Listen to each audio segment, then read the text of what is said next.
Welcome to another deep dive. Today, we are going to be tackling something I think we all struggle with, and that is finding hope when things just feel completely hopeless, Yeah. you know?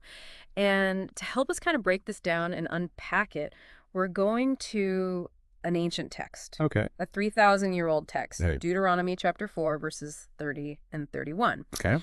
And we are going to be looking at Don P. Baker's book, Hope P.E., and some of the reflections that he has on these verses.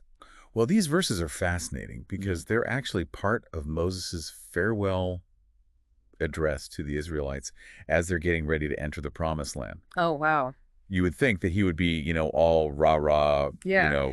go get 'em kind of speech. Yeah, totally. But actually, it's pretty sobering, and I think there's a lot that we can learn from it. Okay, so what is the main message here in these verses? What's he trying to get across? Well, the main message is he's warning the Israelites that if they turn away from God, if they disobey and fall into idolatry, it's going to lead to some serious distress. Mm. And he's not just being hypothetical here. He actually points to their history, reminding them of, their captivity in Babylon Oh, wow. as a direct consequence of straying from God and straying from their covenant with God. So it's kind of like a learn from your mistakes kind of pep talk in a way. Exactly. And I think this is where it gets really interesting for us today, Okay.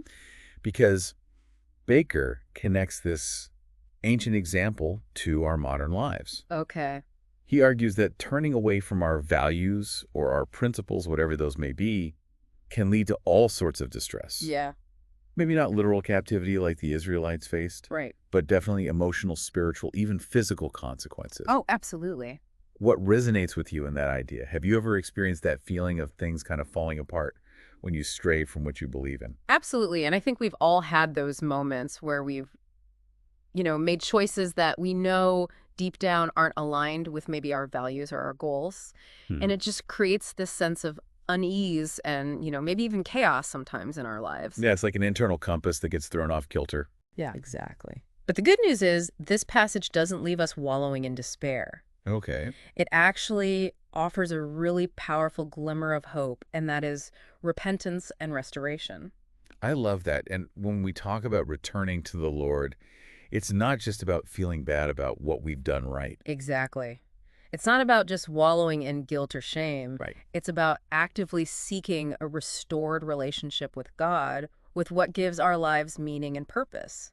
It's Mhm. about consciously choosing to realign ourselves with our deepest values, with our goals, to shift direction. I love that. So it's like intentionally getting back on track, even if we veered way off course. Exactly. And the beauty of it is it's never too late for that. Right. No matter how far we've strayed, there's always a path back. Mm. That in itself is a source of hope, wouldn't you say? Totally. It's like knowing that no matter how badly we mess up, there's still a chance for like a fresh start. Exactly. A do-over. Now, building on this idea of a path back, Uh-huh. the next part of the passage dives into the very nature of God, and specifically his unwavering mercy. Okay, so when we talk about mercy, Yeah. I love how Baker breaks this down in his book. Mm-hmm. He defines mercy as simply not getting the punishment that we deserve. Yeah. It's about receiving compassion and forgiveness instead of judgment. Exactly. And what I find so fascinating is how he takes this kind of abstract concept Yeah. and he brings it to life with these really vivid examples from the Old Testament. Oh, wow. Think about God's patience with the Israelites in the wilderness or his Yeah. willingness to restore them, even after they fell into idolatry. Yeah. Time and time again, he extended mercy, Mm. even when they messed up repeatedly. Yeah, that's a really good point. It really drives home the point that his love and forgiveness are boundless. Yeah. He doesn't give up on us easily. What are your thoughts on that, especially considering what we were talking about earlier about, straying from our values and that type of thing? Well, I think it's a profound reminder that even when we make mistakes, even when we act in ways that we regret, we're not defined by those actions. There's always the possibility of forgiveness Right. and new beginning. Absolutely. And that brings us to, I think, a really pivotal point. Okay. God's mercy is most fully revealed through Jesus, Yes. who, as Baker explains, took the punishment for sin on our behalf. Mm-hmm. So what does that mean for us, for anyone who's searching for hope? It means we can approach God with confidence, knowing that he is always ready to forgive us Right. and offer us a fresh start no matter what we've done. Mm-hmm. That kind of radical acceptance, Yeah. I think that's where true hope begins to take root. wouldn't you say? I completely agree. I think that's the foundation for everything else. Yeah. But there's another layer to this passage that I find incredibly comforting, Good and to that know. is God's unwavering faithfulness. Yes. And Baker highlights this by reminding us of the covenant that God made with Abraham, Isaac, and Jacob. It's a covenant that promised, blessings land a special relationship with their descendants. Right. And what's so key here Yeah. is that this covenant was unconditional. Yeah. It wasn't based on their merit or their perfect behavior, but on God's own character. It's almost like he's saying, I'm in this for the long haul. I'm not giving up on you, Yeah. even when they messed up, even when they broke the covenant. Exactly. And that has to be one of the most hopeful ideas out there. It is. To know that there's a love that persists no matter what. Absolutely. And, this faithfulness, this steadfast love, it's not just for a select few. Right. It extends to everyone who believes in Jesus. It's a promise that he will never abandon those who trust in him. Wow. His promises are unchanging and eternal. Just knowing that there's something solid, something unchanging that we can hold on to, especially when everything else feels shaky. I mean, that's incredibly powerful. It is. And it makes me think that, in that unwavering faithfulness, we find a hope that transcends our circumstances. Yes. So having explored this idea of God's unwavering faithfulness, let's shift gears a bit. Okay. And talk about what this all means for us today. Right. What are the practical takeaways that Baker highlights? How can we apply this ancient wisdom to our modern lives?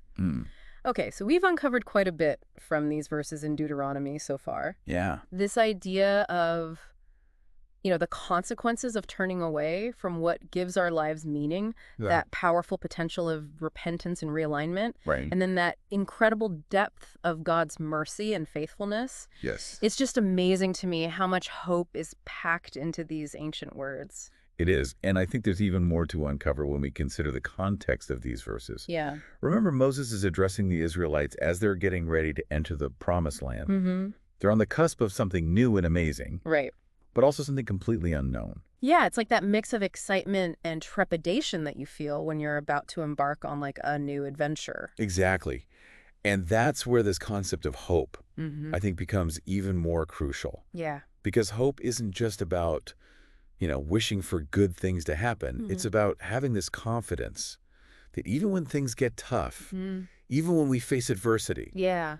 there's a force greater than ourselves that is with us. Right.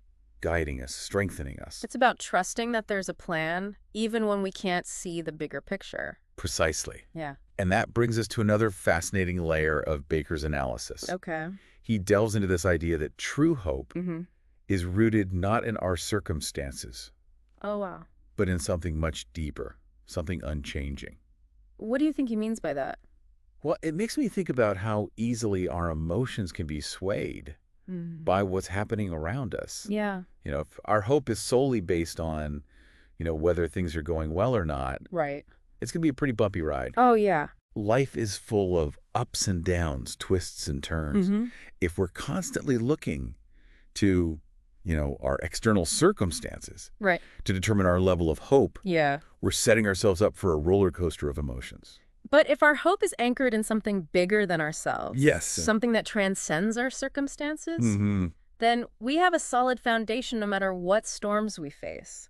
And that's where faith comes in, isn't it? Yeah. It's about trusting in God's goodness, his love, his faithfulness, even when our own understanding falls short. That's a really liberating thought to know that even when things are tough, Yeah. even when we don't understand what's happening, we can still have hope. Right, because we can trust that ultimately God is working everything together for our good, even if we can't see it in the moment. What resonates with you about that idea? Well, honestly, I think it's a game changer Yeah. because it's so easy to get caught up in, the immediacy of our problems Right. and let fear and doubt kind of take over. But to remember that there's a bigger picture, a divine purpose unfolding, Yeah. that shifts everything. It does. It allows us to hold on to hope even in the midst of uncertainty. Absolutely. Now, we've been talking a lot about ancient Israel and these powerful concepts from Deuteronomy, but I'm kind of curious how this all connects to our lives today. Yeah. Like, how can we, the listeners, apply these ideas in practical ways? What are some tangible things that we can do? That's a great question. And I think one of the most important things that Baker highlights is the need to turn to God in times of distress. Yeah. He reminds us that we don't have to face our challenges alone.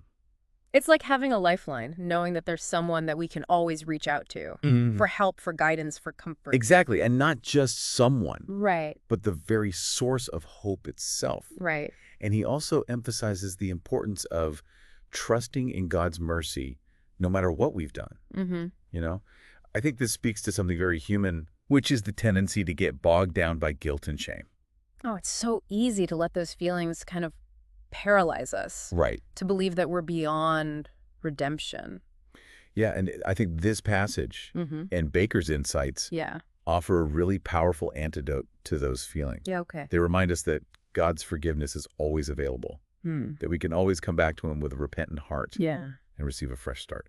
That's incredibly freeing to know that we don't have to carry the weight of our past mistakes, that we're not defined by them. Exactly. And this leads to, I think, another really practical takeaway. Okay. And that is the need to actively cultivate our awareness of God's faithfulness in our lives. Baker encourages us to take some time to reflect on, how he's shown up for us in the past. Yeah. To remember those moments when we've experienced his grace and provision. Oh, that's so good. It's like creating a mental scrapbook of hope.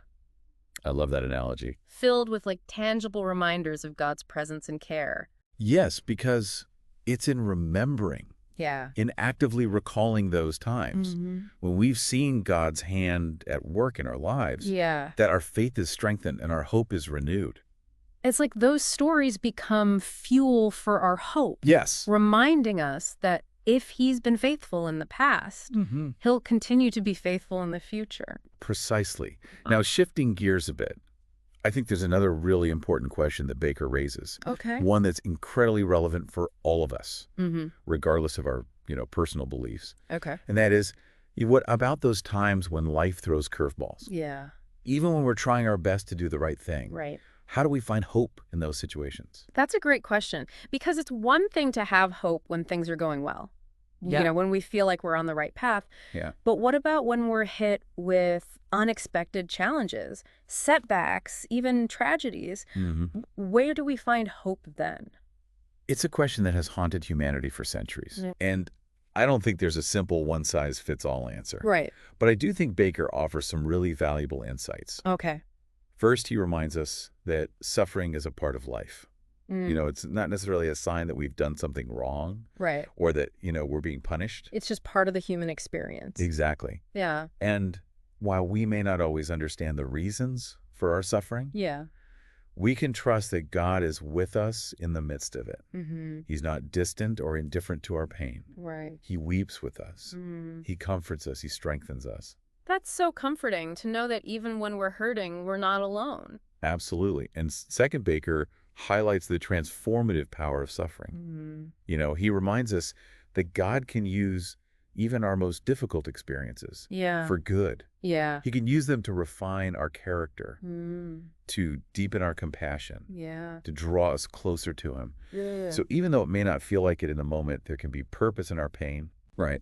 And finally, and perhaps most importantly, Baker points us to the ultimate hope. Okay. The hope that transcends this earthly life.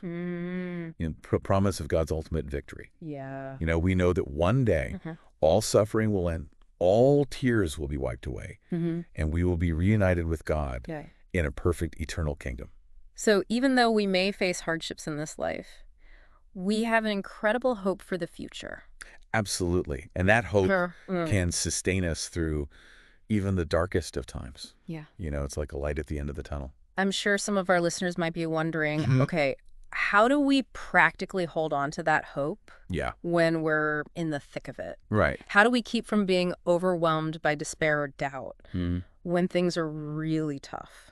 That's a really good question. And again, I don't think there's a one-size-fits-all answer. Right. But I do think there are some things that can help. Okay. First and foremost, it's essential to stay connected to the source of our hope. Okay. For those who believe, that means spending time in prayer, reading scripture, meditating on God's promises. It's like plugging into a power source. Yes. Getting a recharge of hope.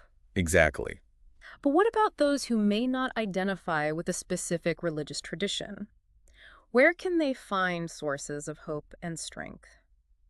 That's a great point. And I think it's important to acknowledge that Hope can be found in many forms. Yeah. It might be through connecting with nature, Hmm. listening to uplifting music, Right. engaging in creative expression, Yeah. or simply spending time with loved ones. It's about finding those things that nourish our souls, Yes. that remind us of the beauty and goodness that still exists in the world. Right. And I think another really crucial element Mm-hmm. is surrounding ourselves with people who can support us and encourage us. Yeah. People who will listen without judgment, Right. who will offer words of comfort and strength. Because sometimes we just need others to help us see the light when we're caught in the darkness. Absolutely. And finally, I think it's important to remember that we're not alone in this. Mm-hmm. Countless people throughout history have faced unimaginable suffering Right. and yet held on to their hope. Yeah. Their stories can inspire us and remind us Mm-hmm. that even when it feels impossible, Yeah. hope is still possible. It's like tapping into a collective well of resilience, drawing strength from those who've walked a similar path. Exactly. And, those stories, those shared experiences of overcoming adversity, Mm-hmm. I think they can remind us Yeah.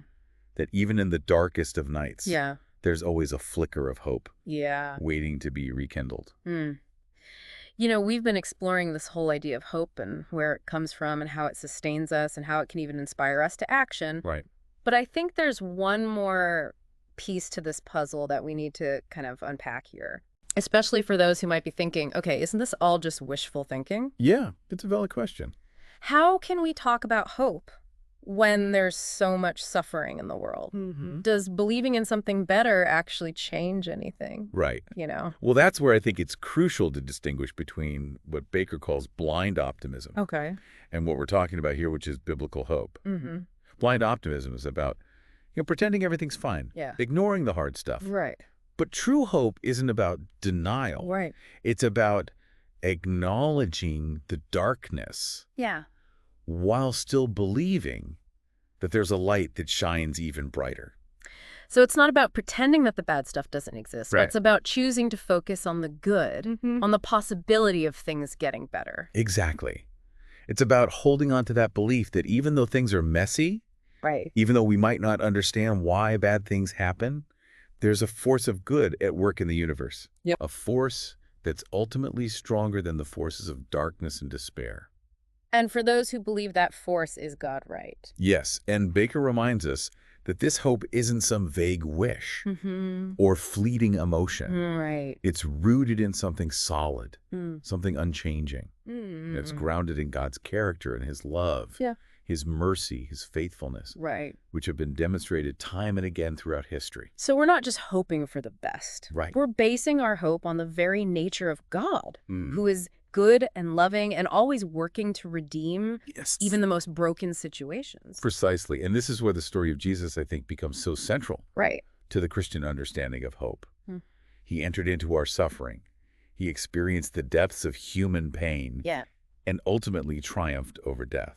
So his resurrection becomes this symbol of hope, Yes. a promise that even though we may face trials in this life, Mm-hmm. there's a greater reality that awaits us, a reality where suffering and death no longer have the final word. Right. And that hope isn't just a pie-in-the-sky dream. Mm-hmm. It's a sure and certain promise. Yeah. Based on God's actions. It's something we can cling to even when everything else feels like it's falling apart. Yes. Man, this has been so helpful just in understanding the nuances of hope. Yeah. It's not about ignoring the hard stuff. Mhm. It's about choosing to believe in something better, Yes. even when we can't see it yet. Right. And for those who believe that something better is rooted in the very character of God. And that kind of hope, I think, can change everything. Yeah. It can give us the strength to persevere through difficult times, Mm-hmm. the courage to fight for justice, the compassion to love and serve others, even when it's hard. Because when we have hope, we have a reason to keep going. Yes. We have a reason to believe that even though the world may be broken, it's not beyond repair. Right. And that kind of reminds me of something that you said earlier. Yeah. Hope can be this catalyst for action. Absolutely. Mm. It's not just a passive feeling. Mm-hmm. It's a force that can propel us forward, Yeah. that can inspire us to make a difference in the world. If we truly believe that things can get better, we're more likely to act in ways that contribute to that positive change. Exactly. Hope gives us the energy and motivation to actually work towards the world we want to see rather than just wishing for it. Right, and that's a really powerful message, isn't it? It is. That even in the face of these immense challenges, Mm-hmm. even when things seem really bleak, Yeah. we have the power to choose hope Mm-hmm. and to let that hope guide our actions. Man, this deep dive has been incredibly insightful. Yeah. Thank you for walking us through and helping us navigate these sometimes complex ideas. It's been my pleasure, and as we wrap up, I want to leave our listeners with this thought. Okay. The hope that we've been talking about, it's not meant to be hoarded or kept to ourselves. Right. It's meant to be shared, Mm-hmm. to be spread like wildfire, Yeah. to illuminate the world with its warmth and light. So to our listeners, as you go about your day, your week, your life, how can you be a source of hope for others? How can you embody hope in your words, Yeah. your actions, your relationships, even small acts of kindness, a listening ear, a word of encouragement? These can make a world of difference in someone's life. Beautifully said. Remember, you have the power to be a beacon of hope in a world that desperately needs it. Thanks for joining us on this deep dive into hope. We hope you found it encouraging, challenging, and maybe even a little bit life-changing. Until next time, keep seeking truth. Yeah. Keep exploring the depths of faith and keep diving deep.